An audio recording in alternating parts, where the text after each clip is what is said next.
दोस्तों कैसे हो। स्वागत है एक बार फिर से आप सभी का आपके अपने इस YouTube चैनल ज्ञान विद्या कुल में। और मैं आपका दोस्त सुंदर आज फिर से आपको सिखाने की गारंटी लेता हूं माध्यक।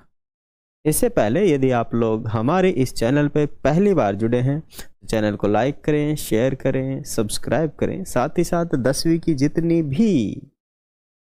जितना भी आपके एनसीईआरटी की मैथ है वो पूरी हमने लगभग 4 बार इस पर पढ़ा के डाल रखी है। साथ ही साथ मोस्ट ऑफ क्वेश्चन जैसे ये माध्यक निकालना सीख रहे हैं वैसे हमने लगभग कई वीडियो डाल दिए हैं।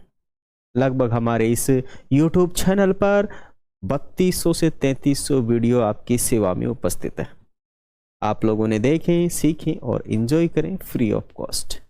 ठीक है, तो आ जाइए फिर आज हम सीखते हैं माध्यक। इससे पहले यदि आप लोग हमसे पहली बार जुड़े हैं चैनल को लाइक कर दें, शेयर कर दें, सब्सक्राइब कर लें और हमें फुल सपोर्ट करें।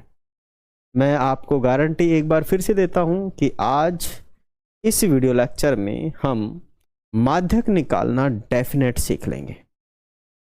जब भी हम कोई भी माध्यक निकाले, भवलक निकाले या फिर माध्य निकालें तो सूत्र पहले हमें साइड में लिख लेना है। बिकॉज अगर किसी विधि का या किसी मेथड का हमें सूत्र नहीं आता है तो उसे सॉल्व करने का कोई फायदा नहीं है।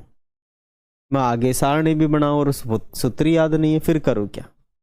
सूत्र से हमें ये पता लग जाता है कि इस सारणी से हमें क्या क्या ज्ञात करना है। क्योंकि हमें जो सारणी दी गई है वो वर्गीकृत बंटन बारंबारता है। इसमें वर्गांतराल दिए हुए हैं, ये वर्गांतराल ये आपके क्या होते हैं, फ्रीक्वेंसी बारंबारता, और यहाँ हम संचय बारंबारता निकालने वाले हैं। यह है आपका वर्ग अंतराल, ये आपकी है बारंबारता।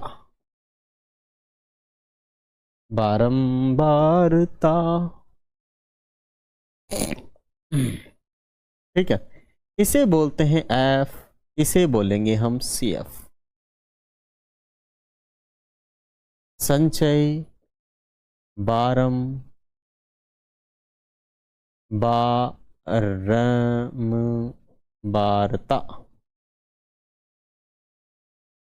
क्या बोलेंगे इसे हम, संचय बारंबारता। तो माय डियर, वैसे हमने काफी सारे सवाल निकाल लिए हैं लेकिन फिर भी इसके ये 7वां वीडियो चल रहा है माध्यक का। इससे पहले आप लोगों ने इन वीडियो को नहीं देखा है तो जाके देख लो। ठीक है, तो निकालना सीख ही लेते हैं भाई हम। सबसे पहले मैंने कहा सूत्र लिखेंगे। माध्यक का सूत्र होता है माई हेलो डियर, एल आता है, फिर n/2 आता है, फिर माइनस का CF आता है, फिर आपका आता है F, और इन सब के पूरे के गुणा में आता है आपका H। पहली बात, जैसे ही हम H ये सब फॉर्मूला लिखें तो क्या क्या ज्ञात करना है अपने को, L ज्ञात करना है। एक तो L क्या है, एक अपने को N ज्ञात करना है, N क्या है, अपने को CF ज्ञात करना है, CF क्या है, अपने को H ज्ञात करना है और अपने को F ज्ञात करना है। F मानी बारंबारता और CF मानी होती है cumulative frequency. Cumulative frequency, F मानी फ्रीक्वेंसी बारंबारता। तो F बारंबारता है तो वो बारंबारता में मिलेगी, CF है कम्युलेटिव फ्रीक्वेंसी है तो CF कम्युलेटिव फ्रीक्वेंसी में मिलेगी। ठीक है, अब देखो सबसे पहले हम कम्युलेटिव फ्रीक्वेंसी बना लेते हैं। क्या कर लेते हैं, बना लेते हैं। तो इस 14 को आप सीधा यहां रख लो। ठीक है ना, यहाँ पे आप लोग रख लो, पहला है ये। फिर इस 14 में आपको इस 56 को जोड़ना है। इस 14 में आपको क्या जोड़ना है, इस 56 को जोड़ना है। तो 0 एक हासिल 70 हो जाएगा, यहाँ रख लो। फिर इस 70 में फिर इस 60 को जोड़ना है तो आपके पास पूरा 130 हो जाएगा, तो यहाँ रख लो। फिर 130 में ये 86 जोड़ना है।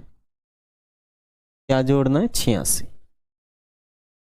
तो ये हो जाएगा 11 और तो 216। फिर इस 216 में इस 74 को जोड़ना है तो 0 8 1 9 और ये 2 ये 290 हो जाएगा। फिर इस 290 में 62 को जोड़ना है, 62, तो 2 और 5 और 3, 352। फिर इस 352 में ये जोड़ना है 48, तो ये हो जाएगा टोटल 400। तो 400 लैंपों की बात की जा रही है। कितना हो जाएगा? 400 लैंपों की, है ना। समझ लो, 14 को यहाँ रखना, फिर इसमें ये जोड़ना है, फिर इसमें ये जोड़ना है, यहाँ लिखना है, इसमें जोड़ना है, यहाँ लिखना है, इसमें जोड़ना है, यहाँ लिखना है, इसमें जोड़ना है, यहाँ लिखना है, इसमें जोड़ना है, यहाँ लिखना है। ये प्रोसेस चलता रहेगा।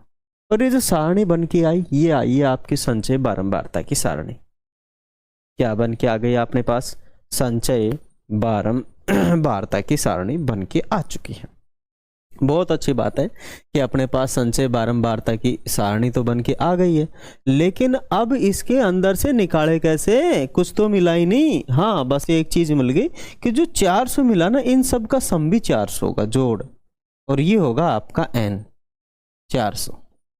केवल अभी तो हमें n मिला, ये भी 400 और ये 400 आपस में बराबर होनी चाहिए। इन सब का सम भी 400 होगा और ये भी 400 होगा। तो केवल हमें एक चीज मिला है अभी n, वो है आपका 400। फिर बाकी कहां से लाएं? तो बाकी तो भाई आ जाएंगे, हलवा है। बाकी है n/2, n/2 से मिलेगा। n कितना है आपका? 400, और 400 में देंगे हम 2 से डिवाइड, तो कितना आएगा? 200। मानी 200 से ठीक थोड़ा ज्यादा लेना, ठीक थोड़ा ज्यादा। तो 200 से कम तो ये है, 200 से ज्यादा ये है, तो मतलब ये वाला जो है ना 216 वाला वर्ग, ये आपका कौन सा वर्ग रहेगा? ये रहेगा आपका जो वर्ग रहेगा, ये आपका वर्ग रहेगा माध्यक वर्ग 216 वाला। मतलब 200 से ठीक थोड़ा ज़्यादा, 200 से ठीक थोड़ा ज़्यादा केवल 216 ही आ रहा है। फिर उसके बाद में तो 290 भी आ रहा है, 290 नहीं लेना है अपने को, ठीक जो ज़्यादा आ रहा है वही लेना है बस। ठीक है, तो ये हमने यहाँ पे लिख लिया है, हमने यहाँ पे एक वर्ग बना लिया है। अब यहाँ जो वर्ग मिलेगा, ये जो अपना पहला कैंडिडेट मिला अपने को दोस्ती के नाते, ये जो मिला है 86, ये आपका f होता है, क्योंकि मैंने कहा था कि ये बारंबारता में ही मिलेगा f। f और मिल गया अपने को, कितना मिल गया? 86। f और मिल गया अपने को 86। ठीक है, और इसी के अंदर जो ये वर्ग है, ये आपका माध्यक वर्ग है, और इस माध्यक वर्ग की निम्नतम सीमा ये होती है आपकी l। इन दोनों का अंतर जो कि 500 है, वो होता है आपका h। ठीक है, l कितना मिला अपने को? 3000 मिला l, और इनका अंतर कितना है आपका? 500। माने 3500 में से हम 3000 घटाएंगे, बड़ी वाले में से छोटी वाली संख्या को घटाएंगे, माने 3500 में से 3000 हम रिड्यूस कर देंगे, तो अपने को कितना मिल जाएगा? 500 मिल जाएगा। अब और बचा भाई साहब f, ये कैसे निकालें? तो भाई ये f है तो ये CF होना चाहिए, है ना भाई, CF ही तो चाहिए ना अपने को। तो ये f है तो ये CF होना चाहिए, जबकि ऐसा नहीं होता है, ऐसा है ही नहीं, ये होता ही नहीं है। तो फिर क्या होता है? क्या इससे नीचे वाला होता? नहीं, ये भी नहीं होता है। तो क्या इससे ऊपर वाला होता? हाँ हाँ हाँ भाई हाँ, ये होता है आपका CF में ही मिलेगा CF। ये CF होता है, और इसके जस्ट ऊपर मिलता है, इस माध्यक वर्ग के जस्ट ऊपर। अगर आपसे पूछ लिया जाए बताओ माध्यक वर्ग क्या है, तो माध्यक वर्ग है 3000 से 3500, ये माध्यक वर्ग है। तो 130 हो जाएगा आपका, 130 हो जाएगा आपका, 130 हो जाएगा आपका क्या? CF। अब पांचों चीजें अपने को मिल चुकी हैं, अब फिर क्या टेंशन है भाई? सबको रखो फॉर्मूले में, फॉर्मूले में रखो, निकाले आंसर, है ना। L कितना है बाबू मेरे? 3000 मांगता है। N कितना है? 400 बटे में 2। CF कितना मांगता है? 130 बटे में, F कितना मांगता है? 86, और ये गुणा में कितना है? 500 गुणा में कितना है? H 500। थोड़ा सा मैं इधर लिखूंगा 3000 फिर प्लस में 2 से काटेंगे इसको, 200 बार कटेगा, 200 बार कट जाएगा, और 200 में से 130 घटाएंगे तो 70, और 70 को गुणा कर देंगे 500 से, और नीचे ले आएंगे 86। ठीक है, नीचे कितना ले आएंगे 86। 86 4 से नहीं कट रहा है, 2 से तो कट रहा है ना, 2 से कट रहा है और किसी से नहीं कट रहा। 86 का आधा होता है भाई 43। अभाज्य संख्या है, क्या करे भाई।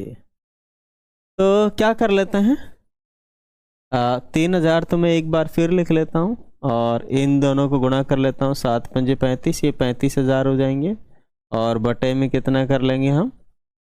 देखो आप क्या करेंगे, 86 का भाग दे देंगे 35,000 में, है ना। वैसे हम इसे डायरेक्ट भी कर सकते हैं, बट मैं यूज ले रहा हूँ कैलकुलेटर, और कैलकुलेटर से हम सीधा भाग देंगे। जो अपने पास 35,000 है उसमें मैं भाग दूंगा 86 का सीधा ही, ठीक है, 86 का भाग दे दूंगा, तो अपने पास 406.97 आएगा। तो ये हो जाएगा 3000 प्लस 406.97, तो फाइनली अपने पास हो जाएगा 3406.97। ये आपका माध्यक निकल के आ जाएगा। क्या निकल के आ जाएगा, माध्यक निकल के आ जाएगा। ये है आपका माध्यक। ठीक है, क्या बात आ रही है समझ में भाई। कैलकुलेशन में मिस्टेक नहीं हो, दैट्स वाई मैंने यूज लिया है, अदरवाइज मैं वैसे भी कैलकुलेट कर सकता हूँ, डिवाइड कर सकता हूँ, देयर इज नो मैटर। ठीक है ना, बट कैलकुलेशन में मिस्टेक नहीं हो, थोड़ा जल्दी आ जाए, दैट्स वाई। ओके, तो मैं आशा करता हूँ प्यारे बच्चों आप सभी आज माध्यक निकालना सीख गए होंगे, और डेफिनेट आप लोगों ने एंजॉय किया होगा, दिमाग में भी घुस गया होगा। तो अगर कोई दिक्कत हो कहीं पर तो आप हमें कमेंट करें, कहीं मिस्टेक हो रही है हमसे तो भी आप कमेंट कर सकते हैं, हमें बता सकते हैं। और यदि आप लोगों को 10वीं पढ़नी है तो आप हमसे जुड़ जाइए। 8वीं 9वीं और 10वीं की काफ़ी सारी वीडियो हमने इस पर डाल रखे हैं। Thank you, thanks for watching, जय हिंद।